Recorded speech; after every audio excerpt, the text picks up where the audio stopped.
Bueno, voy a partir haciendo una pregunta. Entonces, la pregunta, que es la pregunta que uno se hace esencialmente, permanentemente, y que nunca la puede responder, y que yo diría que es bueno que no se responda, porque así lo mantiene a uno en una atención permanente. ¿Por qué hacer cine?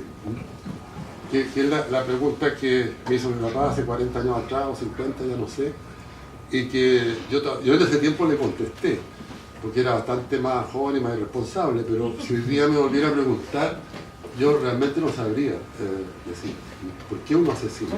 Entonces yo les devuelvo la pregunta, ¿por qué hacen cine ustedes? Y realmente no hay respuestas muy seguras, ¿no?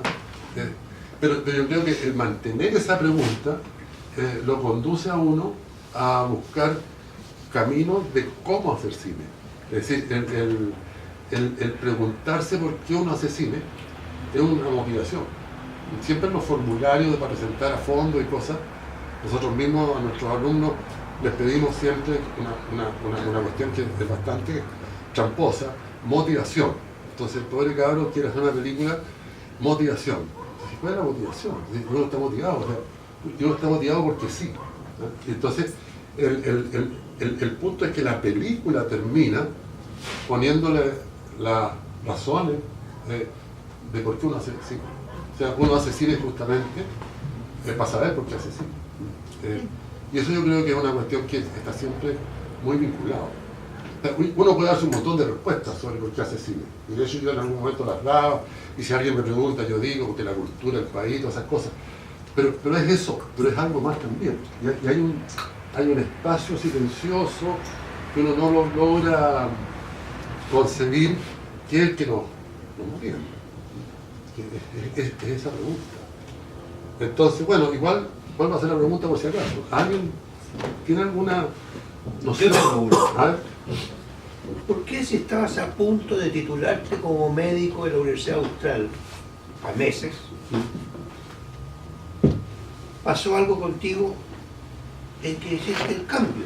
Bueno, eso ¿Estabas enamorado? Eso es lo que uno nunca sabe. Ya. Y eso justamente... Pero sí le dijiste a tu papá, voy para allá, porque para allá ya no... Claro. Bueno, esa es la pregunta, ¿no? Y esa es la pregunta que yo creo que es muy interesante mantener. Es decir, ¿por qué estoy haciendo estas cosas? Porque en cada momento uno hace correcciones, pero es una respuesta que lo podríamos llamar como cuando uno hace una película, eso es una respuesta en progreso o en retroceso. Pero uno nunca tiene claridad con respecto a eso, y ese es el punto, yo creo, del proceso de construcción de obra. Bueno, y ahí, entonces voy a aprovechar borraste el esquema. Bueno, porque hay un esquema aquí que me había hecho José Luis respecto a cómo funciona la Escuela de Cine Popular, o la Escuela Popular de Cine. Escuela Popular de Cine. Que tenía que ver con el sujeto creador, el sujeto espectador y el tema, o el sujeto que podríamos llamar también tema. Entonces, el punto sería para entrar a meternos en el proceso de creación, digamos. Porque si ya no tenemos respuesta clara, no podríamos tenerla, digamos, en por qué queremos hacer películas. Veamos cómo nos ingeniamos para crear. Uso la palabra crear y no uso la palabra creación. La palabra creación no me gusta porque tiene un componente teológico. La idea de que habría una creación, ¿no? Y que habría una creación que está resuelta. Dios hizo su creación, digamos, en 7 días, el último día descansó, todo habrá pasado por la cultura católica o cristiana. Entonces la creación es algo como armado. Entonces yo prefiero usar la palabra crear. Entonces la pregunta que uno tendría que, respecto de la cual pensar, es ¿en qué consistiría o para dónde vamos cuando hablamos de crear? Porque creación tiene un componente más místico, más mi creación, una idea media, como decía, teológica, media autoritaria incluso, podríamos decir. En cambio, crear tiene que ver con algo mucho más concreto, que es el hacer. Entonces, Y ahí ya el proceso de construcción de obra toma otra dimensión, toma una dimensión mucho más concreta, que es hacer, pero no solo es hacer, ¿no? Sino que la ecuación sería la siguiente: hacer y corregir. Entonces, ese yo creo que es el punto en el que uno se mueve. Es decir, cada película que me planteo, cada idea que me planteo, cada clase o cada situación como esta que uno se plantea, tiene ese doble movimiento, que es inventar y corregir. Entonces, en este proceso de invención y corrección, de hacer y corregir, se arma de todo, que sería ya. Si ustedes se fijan, todas las películas que les ha tocado hacer, todos los trabajos, los guiones que les toca inventar, siempre están moviéndose en ese territorio, ¿no? que es el hacer y corregir, hacer y corregir. Es más, uno termina una película, la muestra a un público, y de repente el público se ríe en los momentos que no corresponden, o de repente no se ríe cuando tendría que reírse, o uno empieza a sentir el crujido de la silla, en fin, y uno se da cuenta que la película no está funcionando. O sea, y empieza a entender inmediatamente que tiene que corregir. O sea, el proceso de crear, no el proceso de creación, sino que el proceso de crear obra, tiene que ver con eso, ¿no? Tiene que ver con el hacer y con el corregir. Ese sería el primer punto que a mí me parece que es importante instalar para pensar con cierta metodología el proceso de creación y sacarlo de esa zona mística donde siempre se promueven los procesos creativos, que uno tiene que irse a la playa, arrendarse una cabañita, sentarse frente al mar. Es decir, es una cosa que siempre digo: para escribir un guión no se necesita ir a la playa y sentarse frente al mar a escribir. Para escribir un guión se necesita escribir un guión. Para hacer una película se necesita hacer una película, y para hacer una película se necesita mover algo, hacer. El hacer es una cuestión central, porque cuando uno mueve algo, inmediatamente puede verlo, eso que se movió, inmediatamente puede corregir. Y en la corrección, ver el cambio e inmediatamente volver a corregir, o sea, volver a crear. O sea, el desplazamiento es fundamental. Quedarse con la idea en la cabeza, porque uno puede pasarse la vida pensando ideas para después escribirlas. Esa cuestión no funciona. ¿Cuándo descubre que la obra funciona? Porque esa es una cuestión también que... Otra pregunta que les podría hacer: ¿cuándo se dan cuenta que el plano que filmaron está funcionando? O los dos planos que pegaron están funcionando. O la película que terminaron está funcionando. ¿Cuándo se dan cuenta de eso? ¿Cómo perciben eso? Porque ese es un problema para poder corregir o no corregir. Bueno, una de las soluciones, no sé si una solución, pero una de las líneas de trabajo que uno puede llevar, es que las películas funcionan cuando son capaces de producir sentido. Puse sentido con letra roja porque encontré este plumón, ¿no? No es que sentido tenga una característica especial. Entonces podríamos decir que las películas funcionan cuando producen sentido. Pero ahora viene otra pregunta: ¿qué es lo que sería el sentido? ¿Cuándo nosotros pensamos que la película tiene sentido? ¿O el plano que tengo con el otro plano tiene sentido? ¿Alguien tiene respuesta? Improviso la respuesta, para que no sea retórica mis preguntas. ¿No? Bueno, seguimos. Yo creo que cuando se entiende una narración, cuando se va, hay una narración que uno va digiriendo, aunque esa narración no sea lineal, sino que de igual manera se va a digerir, uno va, digiere esa narración, sea como sea. Digiere. Digerir es, o sea, uno digiere el buen alimento. Bueno, el mal alimento también lo digiere, pero la semana la guarda. Pero digerir sería un buen concepto de qué pasa con una película. Hay películas que uno las digiere y se le transforman en cuerpo. O sea, que tienen una utilidad. O sea, funcionan. Pero hay otras películas que son como chicle, ¿ah? Tienen buen gusto, uno mastica un rato y después las bota, o sea, no se transforman en cuerpo. Entonces, esa es una manera de entender el sentido. O sea, el sentido es una palabra interesante porque tiene dos líneas de comprensión posible. El sentido puede entenderse como una clave de lectura, una clave de lectura del mundo. Y en ese sentido sería algo que uno puede digerir. Una película que ustedes muchas veces tienen que haber visto películas, como dicen, qué fantástico, esa película me abrió el mundo, esa película me dejó... de hecho, todos hemos visto una película en algún momento de nuestras vidas que nos modificó estilos de vida a cualquier lado. Yo me acuerdo haber visto películas de Jean-Paul Belmondo, que es un actor que ustedes ya no deben conocer a esta altura del partido, pero que era como el recio, el seductor, y yo salía caminando distinto después de la película.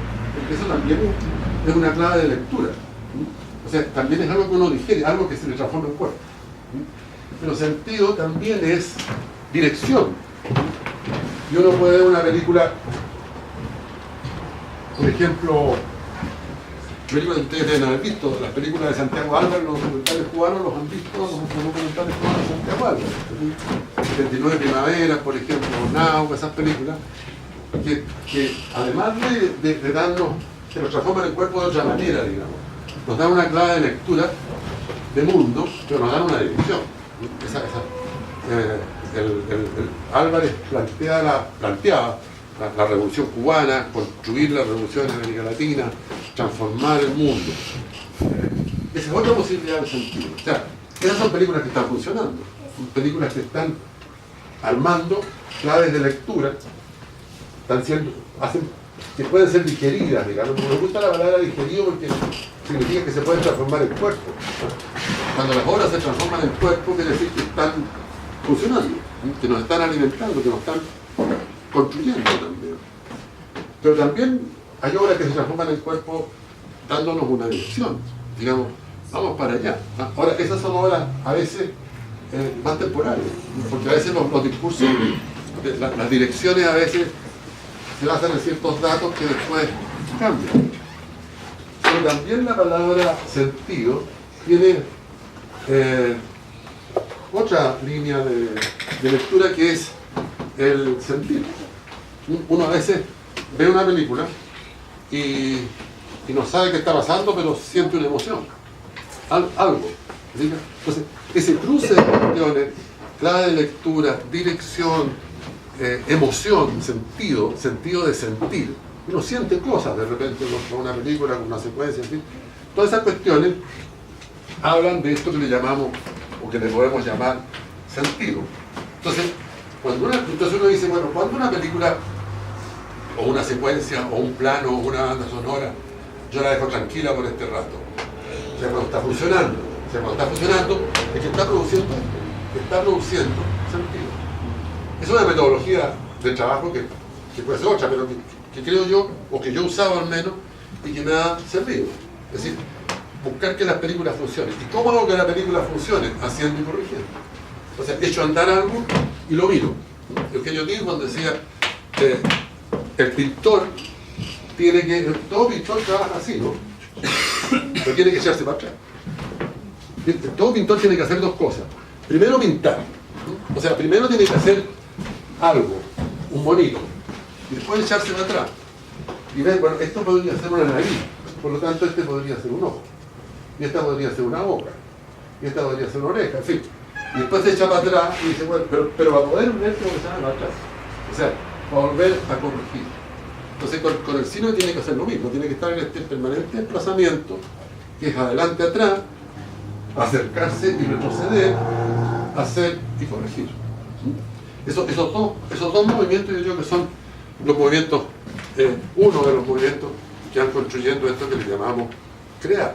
Y eso es lo que ustedes hacen a lo mejor sin reflexionar mucho sobre el tema cuando empiezan a echar a andar un proyecto. O sea, cuando uno echa a andar lo que quiero decir es esencialmente lo siguiente, que cuando uno echa a andar un proyecto tiene que saber que eso es un proceso que es acción, es hacer. No hay que quedarse pensando. Siempre que uno se queda pensando, la cuestión no funciona. Hay que anotar, hay que dibujar, hay que hacer diagramas, hay que montar fotos, cualquier cosa, porque es la única manera que puede corregir. Es muy difícil corregir una idea que uno anda trayendo en la cabeza. Entonces, y echar a andar la primera idea que se le ocurre, pero materialmente, o sea, acción. Y solo ahí uno puede volver a corregir. Si no, no puede avanzar a conseguir ver si esto que está haciendo funcionar, está armando, funciona o no funciona. Hasta ahí, ¿vamos bien? ¿Tienen alguna pregunta, alguna proposición, complementación? Yo quería agregar algo con respecto al sentido. Yo me imagino que el sentido es como la médula del cuerpo. Sí. Como que viene desde adentro y como el cuerpo el que decide también como qué hacer y qué punto de vista también como tomar. También, claro. Y de una manera muchas La veces. figura de la médula. Como... Sí. Y muchas veces de manera inconsciente. Bueno, ahí entra otro movimiento. Bueno, a mí me encanta esta idea de estas ecuaciones, ¿no? Hacer y corregir. Pero hay otro movimiento que a mí me encanta, que es el avance irreflexivo. Recordemos lo que tú decías de la médula. El avance irreflexivo, y que es lo mismo que echarse para atrás, digamos. Y el retroceso metódico. O sea, esto significa que uno tampoco tiene que pensar tanto. O sea, tiene que, para decirlo de mejor manera, no tiene que pensar de manera lineal, porque ahí es donde la cuestión no funciona. Y ahí es donde uno se tranca el proceso creativo. Tiene que echar a andar la primera idea que se le ocurre en la cabeza. Y esa primera idea que le podríamos llamar el avance irreflexivo, sin reflexionar mucho. Y una vez que lanzó esa primera idea, que la tiró como mecanismo inconsciente, como intuición, como impulso de la médula, que sería lo que tú decías, uno se echa para atrás y hace el retroceso metódico, que sería lo mismo que esto, ¿no? El proceso metódico, que sería un proceso a través del cual uno va corrigiendo eso que irreflexivamente choca. Porque justamente la irreflexión es un valor en el trabajo de arte. Si bien en la ciencia la irreflexión es una cuestión que podría ser cuestionable dentro de cierta ciencia, no en todas, pero en el trabajo de arte la irreflexión es un factor fundamental. O sea, el arte se mueve en una zona, no de irreflexión, sino que reflexiona de una manera distinta. Reflexiona en estos dos movimientos, porque el arte utiliza zonas no comprendidas. O sea, el arte se mueve en un territorio donde las cosas no están comprendidas. Ahora, hay otra ecuación más, porque este hacer y corregir, digamos, también pasa por otro proceso, porque uno dice, bueno, voy a hacer algo, voy a filmar esta estufa, y después voy a filmar un perro que ladra, y después voy a filmar la estufa para acá. Una tontería, pero, ok, estufa prendida, con mucho, esto no es una estufa en realidad, bueno, ese podría ser, voy a filmar un parlante que suena a todo dar, mejor idea todavía. Miren cómo el proceso reflexivo empieza, parlante prendido a todo dar, lo filmo, se escucha, luego giro y un perro que ladra, giro y el parlante se apagó. Por ejemplo, una tontería, pero lo cuento esencialmente porque yo inmediatamente ahí, ¿qué es lo que estoy haciendo? ¿Por qué elegí parlante ahora, aquí incluso? ¿Por qué elijo parlante prendido y perro que ladra? No sé muy bien por qué. Sospecho que esas dos cuestiones pueden funcionar, pero ¿qué es lo que hice esencialmente? Hice otro movimiento parecido a esto. Seleccioné. Primero pensé que era una estufa, un parlante, y después combiné. Entonces, hay otra operación que está dentro de este hacer y corregir, seleccionar y combinar. O sea, el hacer consistiría esencialmente en seleccionar y combinar. Yo selecciono, combino, y veo si funciona. Perro que ladra, estufa, digo, parlante que se apaga, más o menos, funciona o no funciona, produce líneas de sentido, en qué tema estoy. Entonces, avance irreflexivo, retroceso metódico. ¿Se fijan? Todas estas cuestiones están operando juntas. este doble movimiento, que para mí es una cuestión súper fundamental, porque habitualmente cuando uno empieza a hacer películas se pierde porque cree que las ideas se vienen a la cabeza, se construyen completas en la cabeza y después se escriben, y la cuestión no funciona así. Porque se escriben todas, se le viene la película completa a la cabeza, que no es así. ¿Ah? Y eso yo, no sé, lo digo, a lo mejor es así, pero digamos, yo creo que para no decirlo de una manera tan categórica. Es súper importante aceptar cierta tontería que podría haber en la cabeza. Porque esas tonterías a veces no son tan tonterías. O sea, a veces son calificadas de tonterías por nuestra propia cabeza porque están fuera de sistema. Y justamente el proceso de arte lo que tendría que tratar de hacer es de salir del sistema. Romper el sentido común. Romper el sentido común es salir del cliché. Y a propósito del cliché, hay un autor que se llama Deleuze, que es muy interesante, se lo recomiendo, hay un libro que se llama Diagrama, que habla de esto, que es bastante bueno. Dice que los pintores, él habla de la pintura, ¿no? Una cuestión que se puede trasladar perfectamente al cine. Dice, los pintores siempre dicen que tienen terror a la tela en blanco, como si la tela en blanco no tuviera nada, y que tienen que llenar ellos la tela en blanco. Entonces dice Deleuze, no, la tela en blanco está llena de clichés. El punto del autor, el punto del pintor y el miedo que tiene que tener el pintor es a no retomar los clichés que están impresos en la tela en blanco, que no los veo, pero que están en la tela en blanco. No volver a dibujar la barquita en el atardecer de Puerto Montt. Entonces, el trabajo y otra manera de entrar a seleccionar y combinar, y otra cosa que uno podría decir, que está vinculado con todo esto, con el sentido por lo menos, que es salir del cliché, o intentar salir del cliché. Significa intentar salir de lo que ya está hecho, de lo que ya está dicho. Y ahí uno podría encontrar una cierta respuesta a la pregunta primera, ¿por qué hacer cine? Una respuesta provisoria, por cierto. Bueno, yo uno podría decir, bueno, me interesa hacer cine para traer acá cosas que no estaban acá. O sea, para salir del cliché. Y traer acá cosas que no estaban acá es un eje fundamental para nuestra vida psíquica, para nuestra vida política, para el cambio social, para todo. Es decir, el traer acá lo que no estaba acá, y ¿por qué no se ha traído acá lo que no estaba acá? Sería la otra pregunta. Bueno, no se ha traído acá, no se trae todos los días acá algo que no está, porque para traer acá algo que no está acá se necesita lenguaje.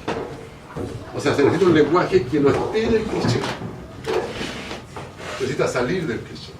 Yo mismo para hacer esta, llamémosle clase, tengo que ingeniármela para salir del cliché, cosa que no se logra del todo porque ustedes están sentados así, yo estoy parado adelante, tengo una pizarra, estoy tratando de imponer ciertos contenidos, etcétera, etcétera. Y si me salgo mucho del cliché, están así, este caballero se volvió loco. Pero digamos, para poder traer acá algo que no estaba acá, para traer acá en esta sesión de trabajo, digamos, algo que no estaba acá, se requiere lenguaje. Se requiere un cambio en el modo como uno expone contenido. Y se requiere esencialmente, lo que decía, salir del cliché. O sea, salir del cliché no es una cuestión que se hace por ser original, sino que es el trabajo del arte, esencialmente. Y tal vez sería, no me lo planteé yo cuando me puse a hacer cine, yo me puse a hacer cine porque lo encontré yo y hacer cine. Pero después uno va encontrando otras razones, ¿no? Y ahora a esta altura de mi vida me doy cuenta que un trabajo esencial del cine, y no solo del cine, sino que del arte en general, digamos, es justamente lograr abrir un espacio que no está, que no existe. Y ese espacio que no existe solo es posible a través del lenguaje. Solo es posible construyendo lenguaje. O sea, hay cosas que no entendemos y hay cosas que no podemos decir, y hay cosas que sentimos y que vivimos y que no podemos ponerlas afuera, digamos, porque no tenemos lenguaje. Porque no tenemos ese lenguaje necesario para instalar esa relación. Probablemente todas las fallas comunicacionales, todas estas cuestiones tienen que ver con problemas de lenguaje. Y esos problemas de lenguaje solo se resuelven desde el arte. La palabra hablada, desde la poesía, desde la literatura, esencialmente la poesía, y el audiovisual, el cine, que es un instrumento absolutamente espectacular en el sentido de construir imágenes, ¿no? Que sería, la imagen sería como el elemento que hace posible la conexión con lo no comprendido. La imagen es como un puente, como una gramática. O sea, lo que necesitamos justamente para entrar en zonas desconocidas, que es esencial hacerlo, es una gramática. Y esa gramática hay que construirla, y esa gramática se construye escribiendo, haciendo películas, tocando música, en fin. Tengo una pregunta acá. Dale. En el momento, en el contexto en que usted empezó a hacer cine, como lo explicó delante, no sé cómo lo refirió, que lo encontró Chori, usted no explica también que hay que tener un sentido. ¿Alguna vez usted sintió un vacío en el sentido o finalidad en alguno de sus trabajos que pudo haber realizado?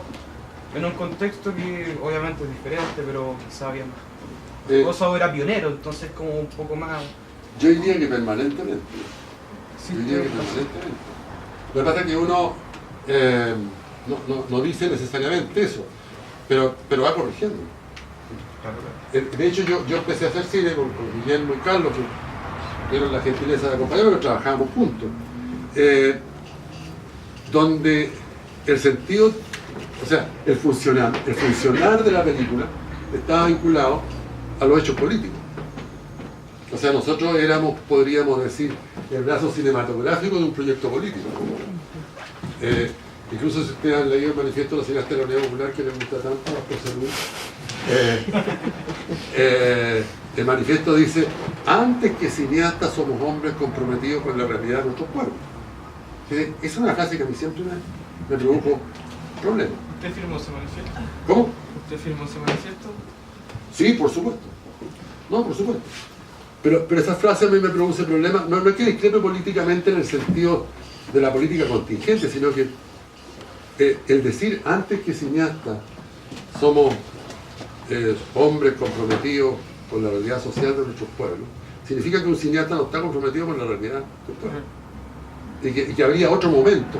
Entonces, era un problema que se producía en la época, ¿no? De que nosotros teníamos la sensación de que teníamos que estar dispuestos a abandonar la cámara en cualquier minuto y salir a la lucha política. Cosa que hacíamos, pero a mí siempre esa cuestión me produjo dudas. Y en esa dirección estaría la duda por el sentido. ¿Te fijas? No por el sentido político en lo que estábamos, sino que por esta sensación de que el arte no tiene ninguna utilidad. Entonces, el peligro es cuando el arte se subordina a la política. Cuando el contenido se subordina a la operación material. Ese es el problema. Cuando el discurso se domina, cuando el contenido domina. Porque el contenido tiende a ser cliché rápidamente. Tiende a no innovar. Y la operación artística, su base fundamental de funcionamiento es la duda, la incertidumbre.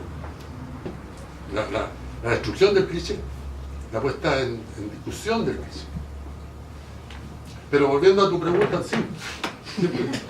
Y yo creo que es muy importante tener esa duda. La certeza no nos conduce. Mira, para volver a citar a Ruiz, decía: oye, pero uno se pierde en tus películas. Esa es la idea, porque decía, es mucho mejor perderse que encontrarse. Yo encuentro muy bueno esa cuestión. Cuando uno se encuentra, evidentemente que está negando cosas. Para decirlo de otra manera, una frase de Buñuel que es muy parecida. Buñuel siempre decía: comprender es empequeñecer. Cuando uno comprende todo, quiere decir que dejó algo fuera. No sé, este documental del Charlie... del Flowers. No, del Charlie Bronson. El Charlie Bronson que... O sea, quería destacar una escena que a mí me pareció así espectacular, que se ponen afuera del cine y fueron a ver las películas de Charlie Bronson con el doble de Charlie Bronson. Con Charlie Bronson. claro. Y la interpelación es a que la gente hable. Y ahí está abierto, digamos, la película es un espacio de apertura. Exacto. Donde puede surgir cualquier cosa. Y lo más así, para destacar, así, esa singularidad que puede, esta singularidad ingobernable que puede aparecer en la imagen, y que la imagen está el momento cuando Charlie Bronson le da un beso, o sea, una chica le da un beso a Charlie Bronson. O sea, es espectacular, digamos. Ahí, digamos, hay una eso para mí, digamos, es la imagen, la emergencia de una imagen ingobernable. Una especie de apertura a un guión nunca, digamos, consumado y siempre por venir. Claro. Entonces, No, absolutamente. Y eso te digo, yo me atrevo a confirmar esos elogios porque en realidad eso no lo hice yo. Eso ocurrió. Ahora, ¿qué es lo que hice yo? O sea, a mí me encantó lo del beso, pero también hay otro tipo que viene absolutamente impecable, ¿no estás de acuerdo? De terno y corbata, y que dice, bueno, dice, y se les pone a hablar, te fijas que otro fenómeno muy interesante, porque la gente habla como ve que habla la gente en la tele. Entonces él reproduce, dice, y habla, dice, Charles Bronson me dio más rápido las manos, me gustó porque me dio bien, me dio más rápido las manos, y no como el otro que agarró un fierro. Se empieza a construir una multiplicidad de cuestiones, porque era el registro de un tipo que está hablando, pero el tipo que está hablando lo que sabe que tiene que hablar. Bueno, digo, nosotros estábamos absolutamente fascinados, y Jaime Reyes, que era el fotógrafo, creo que de la Vega era el sonidista, estaban también absolutamente fascinados. Entonces ya realmente no hallábamos por dónde movernos, porque era un choclón de gente. Y ahí uno de ellos dice, ¿qué le parece a usted? Y dice, idénticamente igual. Que fue una palabra que nos encantó. Por eso se llama el Charles Bronson chileno, o idénticamente igual. Alberto está trabajando también sobre un tema, ¿no? Que es el ser idénticamente igual a algo, que es una problemática absolutamente local. O sea, es absolutamente del tercer mundo, absolutamente del subdesarrollo. Nosotros existimos en tanto nos parecemos a algo, que es un poco lo que le pasa a Charles Bronson de una manera muy. Pero yo también quiero parecerme a un profesor que hace clases, y a un profesor que hace documentales y hace clases, que viene de acá. Yo trabajo sobre un modelo, y ustedes trabajan sobre un modelo, y todos trabajamos sobre un modelo. Entonces, hay una cuestión muy fácil. Bueno, y después el beso es espectacular. Además, la mujer que se ríe le falta ambiente, y le dice, habla tú no sé cuánto, y se echa para atrás y se ríe. Y después ella va y le da un beso en la boca, y él como que se descontrola. No, eso fue notable. Entonces, ¿qué es lo que pasaba? Que estábamos filmando y estábamos pensando, esto no puede ser. Porque uno se sorprende también de que ese es nuestro mundo. Entonces, y de ahí vuelvo a lo que hablábamos al comienzo, digamos. Ahí apareció un lenguaje. No es que uno estrictamente cree, sino que uno combina. Y en la combinada, decidamos ir al cine Roxy, vamos a la salida al boxeador callejero, paremos aquí, vamos a acabar en mano, esto, lo otro, aparece todo. Y esta cuestión construyó un lenguaje, ese modo de besarle en la boca, esas risas, la falta de los dientes, toda esa cuestión hace posible que ingrese acá algo que no está acá. Don Carlos, Y eso yo creo que sí. ¿usted, ¿cuál es su opinión con la película Tony Manero, que también toma como un personaje, Claro. lo recrea como... A mí me gustó la película, pero digamos, me gustaron algunas zonas. De hecho, la raíz me pidió prestado el Charles Bronson para echarle una mirada. Pero legítimamente, me mandó a decir con el pan de Dios que el productor. Yo le presté la copia sin problema. Me cuesta decirlo, pero yo encuentro que es menos compleja la mirada que ellos hacen de Tony Manero. O sea, ¿por qué? Porque Charles Bronson es un fenómeno real. Ahora, es difícil comparar documental de ficción.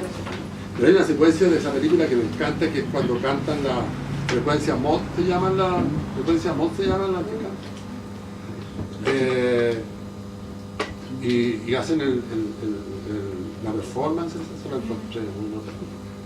Me gusta el tema. Yo creo que al final la película toma una línea media oportunista, un poquito demagógica, porque lo conecta con el golpe militar y hace una serie de movidas, digamos. ¿Cliché podría decirse? Yo creo que sí. O sea, un cliché dentro de otro cliché, digamos, porque yo dije oportunista más que cliché, porque yo entiendo que hay un momento en que las películas chilenas tienen que hablar de la dictadura militar. Porque las películas van a circular por Europa nos quiere luchando contra la dictadura militar, entonces ahí hay una movida rara. Esa fue la parte, pero la otra parte de la película me pareció interesante. ¿Cuál es esa movida rara? ¿Cómo podría definirse? La movida rara es que todos nos damos cuenta de que si tú haces una película y querés venderla en Europa o querés ser atraído en un festival europeo y eres chileno, bueno, hay temas que tenés que tocar.